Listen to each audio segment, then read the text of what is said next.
If you are excited for the 2025 NFL Draft, we are rapidly approaching. Show it by liking today's video. We are about to break down Daniel Jeremiah's latest NFL mock draft. Of note, this video filmed live on NFL Daily, then going up on our draft channel first, before then being posted on the Chat Sports YouTube channel. But whichever one you're watching on, make sure you like today's video. Number 1 for Daniel Jeremiah, it is Cam Ward, the quarterback out of Miami to the Tennessee Titans. There's been some growing buzz / almost expectation of Cam Ward going number 1. Trade up is still a possibility, but I and DJ kind of mentions this, I would anticipate seeing Cam Ward go number 1, but which team it is, we'll see. Abdul Carter goes number 2 here. He mentions Carter and a QB in round 2 versus Shedeur Sanders at 2 and edge in the second. But he argues in favor of taking Abdul Carter with the number 2 pick. Of note, the quarterback he may have wanted for the Browns, he then put somewhere else. We'll go back to that in a little bit. The Giants then take Shedeur Sanders at number 3 overall. And he makes, if Carter was there, maybe the Giants changed their mind. But he does have Sanders going number 3. There had been some buzz coming out instantly at the combine of maybe Shedeur falls. But a lot of the quote-unquote insider mock drafts are now kind of back-putting Shedeur at 2 or at 3. The range for Shedeur Sanders is kind of open. Raiders seemingly off the board, having added Geno Smith. But 2, 3, and then it's not there. There could be a, Aaron Rodgers, a Brady Quinn, probably not Jimmy Clausen-esque, but still one of those style slides. So does Shedeur Sanders go in the top 3 of this year's NFL Draft? It is the pinned comment on today's video. So if the ad comes here on YouTube, take advantage of it. Head down there and let me know. Y for yes, N for no. The Patriots are almost certainly very happy with this outcome. They take Travis Hunter with the number 4 overall pick. He can play some corner. He can play some wide receiver. I think Mike Vrabel knows how to do some two-way stuff himself. He could probably make things work for Travis Hunter. Maybe he gets some more receiver reps, given the Patriots need there, but I have no real complaints there. The Jags at 5 take Jalon Walker, which I think might have made more sense under their previous GM.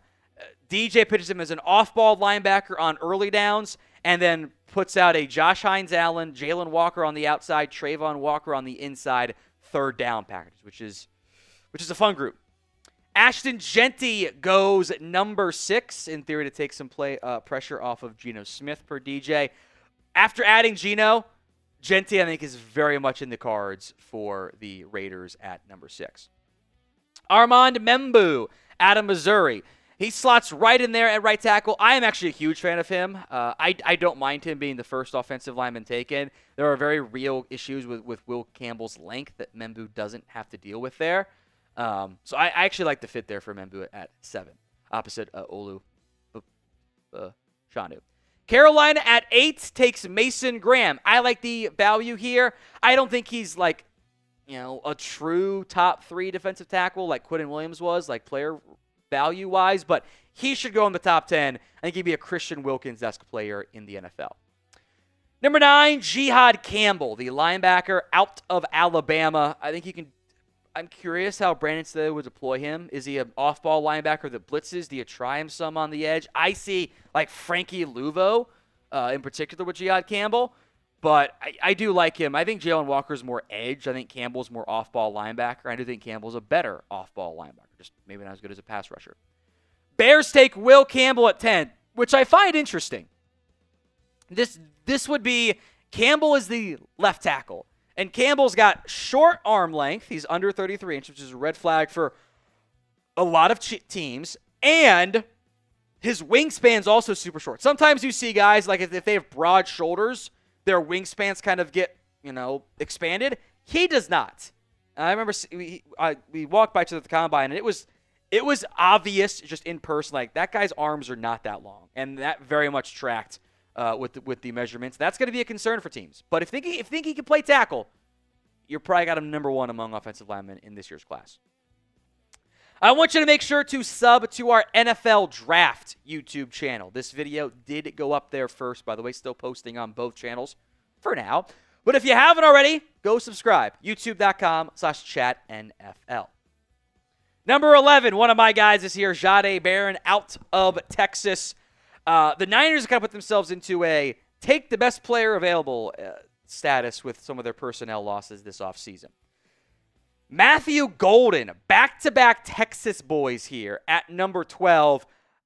I would take T-Mac. I just think he's a better football player. I always get concerned when, for the most part, going into a combine, everyone had T-Mac as the number one receiver, and there was golden love of potential first-round pick, and then it flips to this guy should actually be the number one receiver. That kind of stuff scares me a little bit. I like Golden. He should go in round one.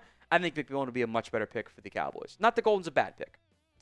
Malachi Starks, the Dolphins, or the Georgia safety. Of note, Jeremiah's mock drafts are predictive, not what he thinks. He says that the further he gets into this, the more teams he finds that are in love with Malachi Starks. Which I got a first-round grade on, so I'm going to call that one a win for me. Tyler Warren out of Penn State, the tight end. I think this, if he gets to 14, I think his range is kind of like 7 to 14. I think it's a no-brainer for Indy. Plug him in and give the quarterback, whoever that ends up being, an option. Will Johnson, I kind of think teams are overthinking this a little bit here. I think he's great. I saw him start at a high level for 3 years. Had some issues in 2024. I think mostly just trying to do too much, to be too much of a gambler. But he's got big corner, ball skills, and I don't think he's that slow. So I think he should go, minimum should go top 15. We'll get to the Cardinals pick, but first, you guys can get a Marvin Harrison jersey, now available on Fanatics. Plus, of course, all the other players and teams that are out there, the new free agent options, they are available. Go to chatsports.com/NFL jersey to get yours today. That's chatsports.com/NFL jersey. Link will be in the comments section and the description of today's show. Go get yours today. A surprise at 16 here. Gray Zabel with DJ saying several teams in this range will target him in the draft. It's definitely been a big pre-draft riser. Man, 16 over Tyler Booker, by the way, is shocking. We'll spend some more time on Booker later on. Bengals take Mike Green at 17. As long as you trust the person, this is a no-brainer. The Bengals badly need pass rush help. I am a little surprised to see Colston Loveland going 18 to Seattle. I think JSN, who can do inside-outside stuff. Cooper Kupp can do inside-outside stuff, but does more on the inside. And then a big slot tight end weapon.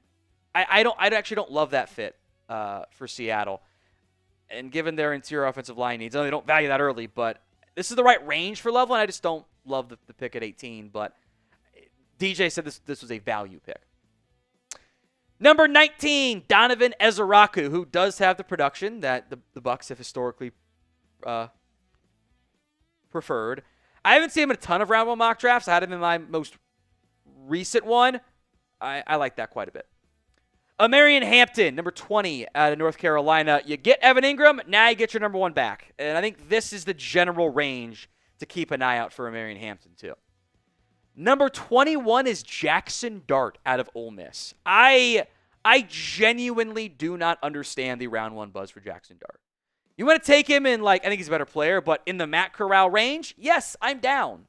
But a quarterback who, when he had to do real offense stuff and not just schemed up Lane Kiffin deep shots and vertical stuff and easy stuff, when he had to go execute a normal drop back offense, it really wasn't actually good.